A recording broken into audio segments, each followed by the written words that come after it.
welcome to Movies, Films, and Flicks. I am Mark Hoffmeyer, and joining me is the award-winning host of the Award Wieners Movie Review Podcast. It's David Cross. What's going on, dude? Good to have you, man. Yeah, I'm excited to be here. And, all right, so thank you for joining me for this very special MFF trailer talk. I think this was almost destined to be, because as soon as this Willy's Wonderland trailer was released, I started getting messages on Twitter, Facebook Messenger, text message, Facebook. You message me. Everyone just started messaging me this Nick Cage movie where he battles puppets in a Chuck E. Cheese-esque place where he's supposed to be a human sacrifice. And so you and I got talking, like, well, let's just do a quick trailer talk about this movie, because you and I have covered a lot of Nick Cage, and like over the course of our show, we talked about Mandy, which, yeah, you did Mandy. You were on Mandy. Yeah, I did. I mean, Mandy's one of my these all blur together. Mandy's one of my favorite movies of the last 5 years. It really is. I think it's beautiful. Is that a stretch? Yeah, it's brilliant. It's an amazing film across the board. I love that film. And so, you know, in this one, we have Nick Cage in a Ringer t-shirt. He's a quiet drifter, tricked into a janitorial job in a now condemned Wally's. Oh, no, they call it Wally's Wonderland. They call it Wally, but it's Willy's. That's interesting. I wonder if, like, Wally World? It was originally Wally's. Yeah. It was originally Wally's Wonderland, and they changed it to Willy's Wonderland, probably to capitalize off of Willy Wonka. Oh, yeah. And then avoid Wally World. Oh, yeah, maybe. I don't know. But that's, like, fictitious, too. So oh, yeah, I that's think it's true. more along the lines of trying to connect the two in people's brains, because... Oh my God, what was that movie? Well, The Chocolate Factory. That was a nightmare in there for those children, getting sucked in a chocolate. Yeah. Ooh, I like that. And so the mundane tasks suddenly become an all-out fight for survival against wave after wave of demonic animatronics who have blood. Fists fly, kicks land, titans clash, and only one side will make it out alive. And it's Nick Cage. Nick Cage is the side that's going to make it out alive. Before we dive too deep in this, I wanted to also say I got a lot of text from people about this movie when the trailer dropped. And I was like, one, I already know about this. Thanks. But two, I was like, did they focus test this with a group of one? And that group of one is me? Like my partner Sarah literally said, like, they came here and like, this is the movie made for you and no one else. This is exactly your movie. They're recording you right now, and they just know everything about you. They've recorded every episode of Award Wieners and the Movie Films and Flicks podcast and Deep Blue Sea, the podcast, which you joined us. So I think what I like about this movie is, and what I like about Nick Cage is a lot of people have talked about how he does these really horrible films. And yes, he has USS Indianapolis, Primal, Stolen, stuff like that, but Left Behind. But he also takes time to star in movies like Joe with David Gordon Green, which is excellent. The Joe-Mandy combo of him killing trees. Like, it's a great killing tree combo of one-word titles with people's names. He starred in Color Out of Space by Richard Stanley. And that is not an exploitation film by any means. That is a film. It's a proper movie. And so this one, like you said, I mean, this is a good idea, and this was on the Blood List by the writer Geo Parsons. So the Blood List is same as the Blacklist of unproduced horror scripts. And David, you're a producer, right? You're a producer over at Screen Media Films, who has a Chicken Soup for the Soul company, they own Crackle. They recently bought Crackle, and they released Jesus Rolls, the Big Lebowski sequel, and The Outpost, which is like one of my favorite 2020 films. So you're the producer, right? You're sitting in your office, you have a gigantic cigar, you have a gruff voice, you sound like you've been chewing gravel for 30 years, like, oh yeah, who's next? This guy walks in and says, listen, a night janitor at a Chuck E. Cheese-esque place is attacked by demon animatronics, and Nick Cage wants to be in it. You would just yell, cut the check! Like, it's sold. Yeah. How much is it going to cost? Double it. How much do you need? Well, after strict budgeting and doing everything, I only need $1 million. You get 3. Right? Oh, yeah. So I before I forget, like, I recently went through to figure out how many movies Nick Cage has been making every year, and it's like 6 a year. Wow. I mean, he's not fully in all. He's not the main star in all these movies, but he has like significant parts in about 6 movies a year in the last 4 or 5 years. Easy. And I guess I would say like every 5 or 6 is a banger. Yes, that's like he does a bunch of cameos, and then he's like, boom, this movie, Willy's World, and Willy's Wonderland. That's what makes him interesting, right? you're like, oh, USS Indianapolis, that's crap. But then Mandy comes out, and it's a work of art. And then Color Space comes out, and it's a work of art. And you're just, what is happening with Cage? And so this movie actually shot in Atlanta for a month. Now, when we look through this cast, there's a lot of, like, you know, Beth Grant, who's in here, who I love. She was in, like, Donnie Darko, Speed, No Country for Old Men, a series of unfortunate events. As the cop, you have all these different young actors and actresses who have been in some decent stuff. So Nick Cage probably shows up to this movie for 3 weeks, let's say, or 2 weeks. He does all of his scenes, because then you get the coverage with the other actors, animatronic puppets. So it's easy for him to make these movies. This one, right? It's a home run, and they've already made money on it. I read, because they've already sold off all the foreign rights all around the world. And the reason being is the guy who owns the company, he's like, people are interested in this because it's genre, and it's also a potential cult classic with Nick Cage. So they've already made money on this movie before it came out. So give Nick Cage $2 million, put a couple mil into the movie, and this is a very smart formula, David, and it looks beautiful. It's what, it was like a $5 million budget? Yeah, and like half that goes to Cage, probably, because he's the one that get you foreign sales. He's the one that gets you, almost every single publication shared this trailer. So it's worth paying him half the budget. And I have a question for you. So we only saw 1 minute and 50 seconds of this film, but he's got to know that the owner of this Wonderland is setting him up, because the spike strip, then he chugs an energy drink. Punch. It's called Punch, by the way. Oh, Punch. Oh, it's so beautiful. Punch energy drink. And then so, hey, I'll give you this job. If you clean up stuff, I'll fix your car. He knows something's up.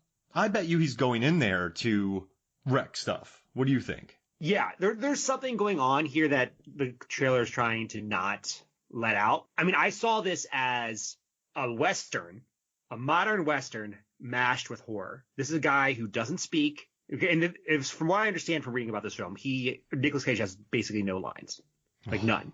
Even I bet he might have one line. But he doesn't speak. He's a silent, tough type. Comes into town, gets sent on a mission, and he doesn't leave because he has honor, and he said he was going to do it, so he's going to do it. And that's what I think is going on. And I hope it's that, actually. The director called it Pale Rider, which you nailed. Mm-hmm. Exactly. Mm-hmm. Meets Killer Clowns from Outer Space. Oh, I love that movie, by the way. Yeah. And I mean, you know what's interesting? When you say that, I see it from the trailer. Pale Rider, man who doesn't say much, comes into town and battles really silly creatures, killer clowns, or these animatronics. And the director said he took a lot of inspiration from Sam Raimi with this kind of gonzo filmmaking. He said his actors don't go as big, they play it more seriously. But he said the blood, the cameras, the vibe is more serious. But the director wanted to Kevin Lewis wanted to make an Evil Dead type film played a little more seriously without Bruce Willis. What did we call him? Throwing all the mush and gags in there. No, not Bruce. Bruce Campbell. Oh, that was bad. Yeah. Bruce Campbell throwing in all his B-movie stylings into it. But I mean, man, okay. Do these puppets have blood? No, I don't think so. I think it's oil. I think it's oil? It's dark and it's going to look like blood to get what, a PG-13 rating? I bet this is an R. No, you kidding me? I bet this is an R rating. Or maybe one of the things, like a human explodes on him. So that's why he's covered in blood later in the trailer? Yeah, that's definitely be it. Yeah. These kids seem like there's some pretty decent actors in this, though. Some of the kids that they got. Like, they're not... They've done a lot of work. So it's pretty interesting that this is a total cheapo film, but they seem to have gotten some talent in here, which is another smart idea. I mean, if someone came to you, just like the movie producer who doubled the budget, someone came to you and was like, we have this movie with Nick Cage who's going to rage Cage throughout this entire thing. Rage Cage is his last 10 years, peak Cage. And they ask you to do it as an actor, it's going to take you a month. Would you not say yes? Right? Oh, yeah. Wait, I'm only there for a few. Yeah, I'm only there for a few weeks. Sure, why not? Yeah. There's no reason not to do this. This is 100% going to be a banger. It looks like the actress in here that's talking to him, trying to tell him all the expository dialogue about the place being haunted. It's Emily Tosta, and she's been in Mayans FC, Party of Five, The Resident. I mean, that's a pretty big. She's been in some big films, so I don't know. I'm excited. Because sometimes you get these actors, you're like, who are these people? And it's just the line readings sound like, terrible. I don't know, horribly uncomfortable. But it looks like they've surrounded him with some decent talent. And these animatronics look cool. Like, there's some neat puppetry in here. There's some cool work done. It makes me happy. Yeah. Are you nervous at all they're not going to pull out the animatronics? And I can explain why I'm asking this question. I watched the Banana Splits movie, which is a horror movie with animatronics in it. And it was terrible. Sorry, but I wrote that review. It's out there. I don't want to change my mind. But I always feel like animatronics can go to camp really quickly. So the person responsible for the creature costumer, her name is Judy Bowerman, and she's worked on Congo. She was a suit fabricator for Stan Winston. She did The Island of Dr. Moreau, Lake Placid, Inspector Gadget. She did Evolution. She did Scary Movie 2. She did The Marijuana Plant, Ginger Snaps. And she also worked on The Lost World. And she also did costume construction for Universal Soldier. So the person that they got doing the special effects on this movie, she has been on, she's a Stan Winston person. So yes, the budget won't be a lot, but the talent that they got to make these movies, and then the creature designer as well, Kenneth J. Hall, like this is a guy who worked on Critters. He worked on, he's been working just constantly, Puppet Master movies. He did Carnosaur. So he's a Roger Corman person who knows how to work on a budget. So I think this movie's got some talent. I really do. Yeah, I'm very excited for it. I don't want to hate on the director, but the guy's made nothing but kind of B films that, and he hasn't made a movie in a long time. So, I'm just worried about what Kevin Lewis can bring to it, because you know what's interesting, David? Like, simple is not easy. If you think about some of the greatest horror films ever, the central concept of them is very simple, but they get messed up a lot. So it'll be interesting to see how he handles this as regards to kind of maybe falling into camp or forcing camp or not letting the camp be organic. That's what I could worry about a little bit, is you're exploiting Cage as opposed to, because Cage works best with a Cosmatos or a Stanley or a Spike Jonze. So it'll be interesting to see what happens here, or Werner Herzog. So you let him improvise and then you cut down to what you need. Yeah, exactly. So I don't know. That's my one thing is kind of how the director is able to handle this movie. But the special effects, acting, I think look great. Yeah. Would you want to talk about some of our favorite moments from the trailer? Yeah. I want to do like 100 and. Want to do top 5, top 3? What do you want to do? I don't know if I could do top 5. Let's do top 3. Okay. I got these are not in particular order, honestly. These are just like 3 moments we should pay attention to. The pinball disco dancing. Number one, 2. Yeah, I saw that and I was like, that's the Nick Cage freak out moment. That's what people are paying for right there. He's disco dancing and playing pinball. There's nothing better than that. I love it. Yeah. Makes me so happy. Absolutely. What's yours? Well, I would say when he murders the animatronic ostrich. Yes. Because I think ostriches are dumb looking. And I was like, take it out on that ostrich. I don't like you. Oh, man. He's just whomping on that thing. He's playing drums on it. But the way they cut it is like he doesn't even hesitate. He just like breaks his mop in half. He's like, I guess I'm killing animatronic ostrich. Zero thought. Oh, it's beautiful.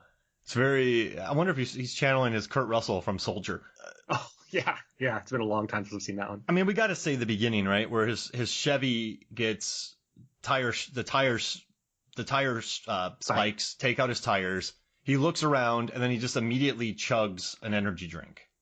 It's just Punch. I literally stopped it and froze the screen to see what the name was. And when I saw it was Punch, I was like, I'm in so hard. Mm-hmm. I guess I would also point to when they say he's not trapped in here with them. They're trapped here with him. How does she know that? I think I screwed that up. I screwed that up. But it was big. Oh my God, Watchmen vibes. It's also great. I love the idea of like the bad guys feel like, oh, we're screwed. Man, I want to start feeling bad for the animatronics. Don't kill them. I guess for me, it's just seeing Beth Grant in this movie because she's been working where she throws her sort of. He seems like a seemingly non-experienced fellow officer a shotgun, and she's like, "Get tough," or I forget what she says, but it's cool seeing Beth. Yeah, we're going. Yeah, it's just cool seeing her take charge and have a central role. It makes me happy. Like Lynn Shay in the Insidious sequels or prequels, she's the main character in movies that made $180 million worldwide. Lynn Shay, and it just makes me happy that she's headlining films. I know Beth Grant isn't headlining this. She's been putting in work for many years, and now she gets to have a shotgun and go hunt animatronic demon puppets.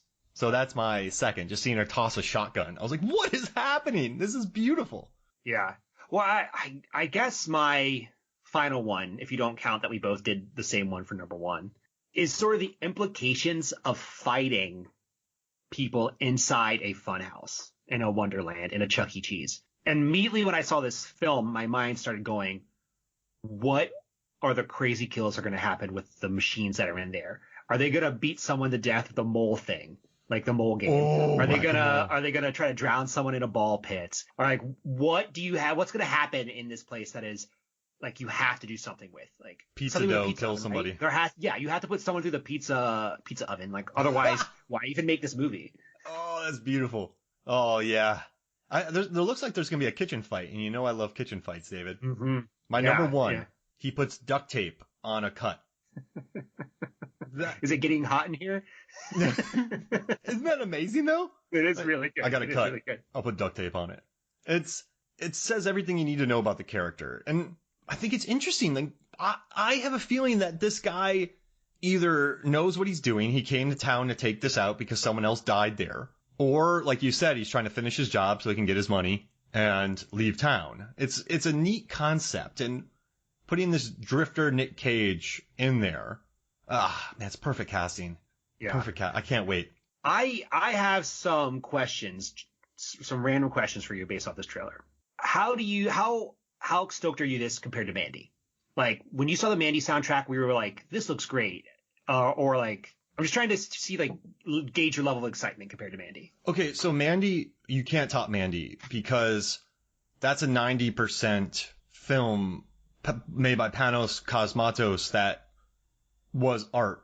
And when you see the trailer, when you see the cutting, when you know the director in his other film, and when you know that Andrea Riseborough and Linus Roach are in it, if I see Andrea Riseborough in a movie, it's not bad, right? She makes everything better. So for me, I was excited about Mandy because it felt like a return to form. It felt like he was back in a prestige film. Yeah, I agree. I really didn't think anything could go wrong with Mandy. This movie, though, I'm very excited, but I'm a little worried because it could fall too much into exploiting Cage, and that hasn't worked out well.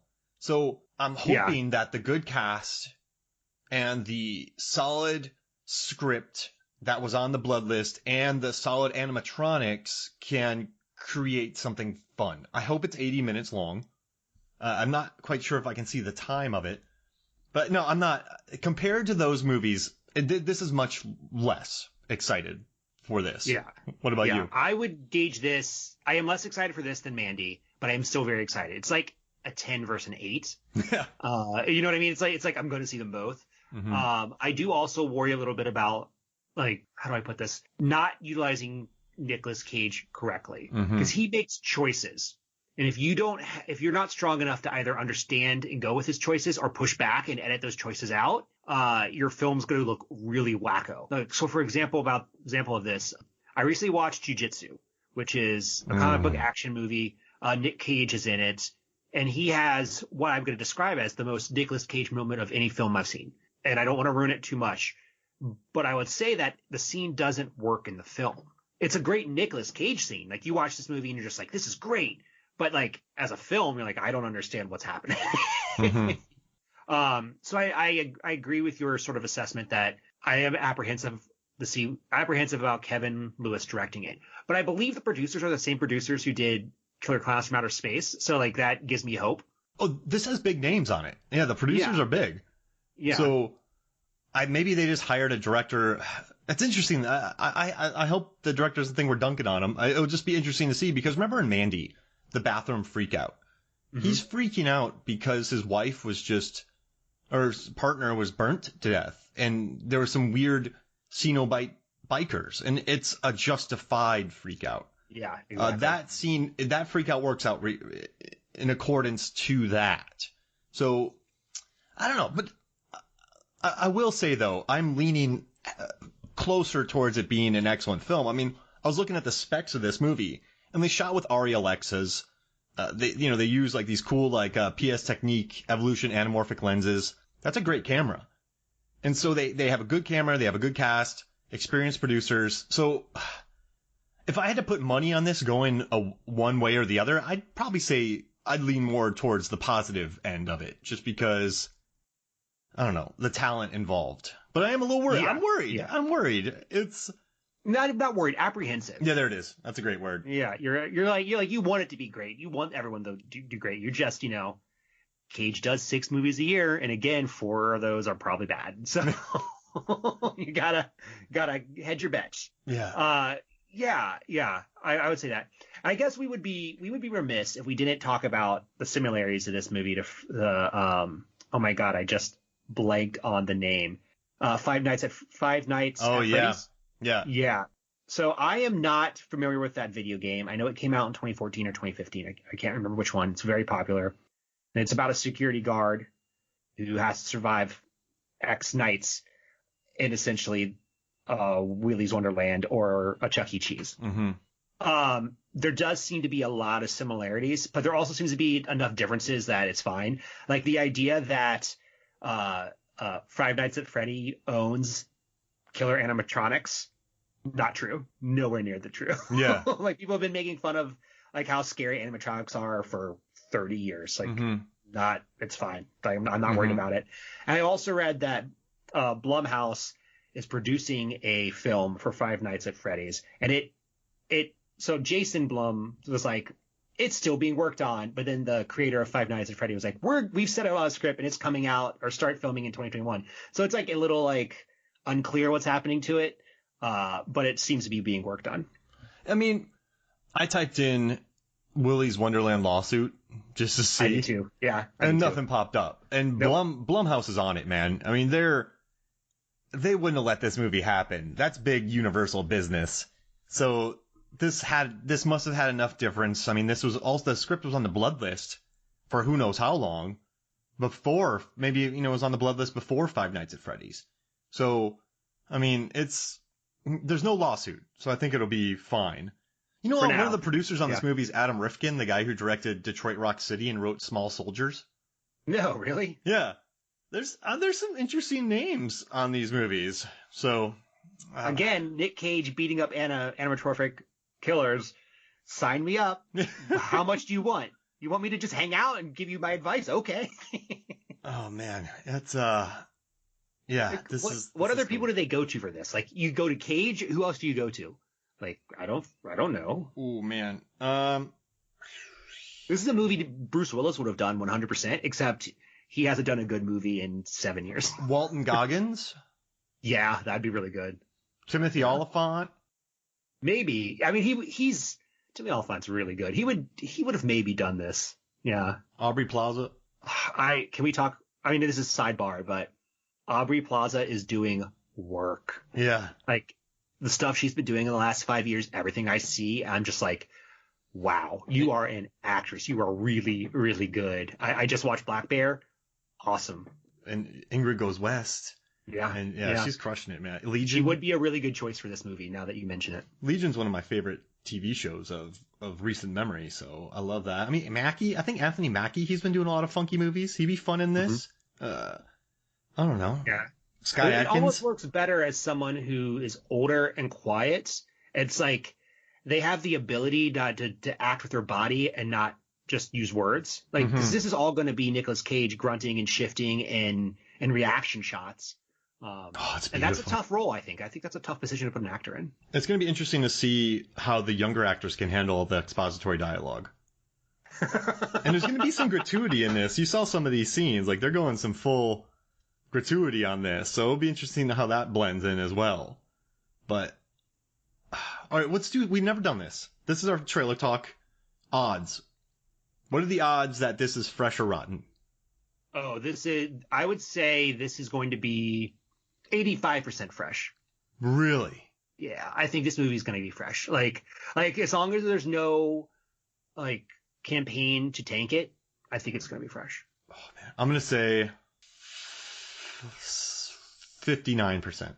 No, it's fresh. It'll be 63% fresh.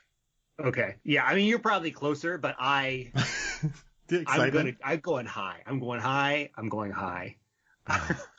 Well, thank you for joining me, man. I'm excited for this movie. I'm glad we got to talk about it. You and I got so many messages about it that I think it's just worth talking about. And it's also fun just talking about Cage. Yeah. I mean, one day we're going to do a Cage match and just talk and rank movies from Cage.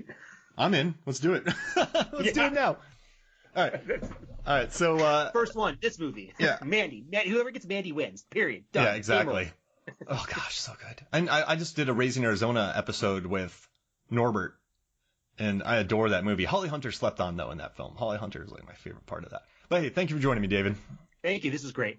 All right. So for me, Mark Hoffmeyer, and for David Cross, the host of the Award Wieners Movie Review Podcast, find it wherever you listen to podcasts.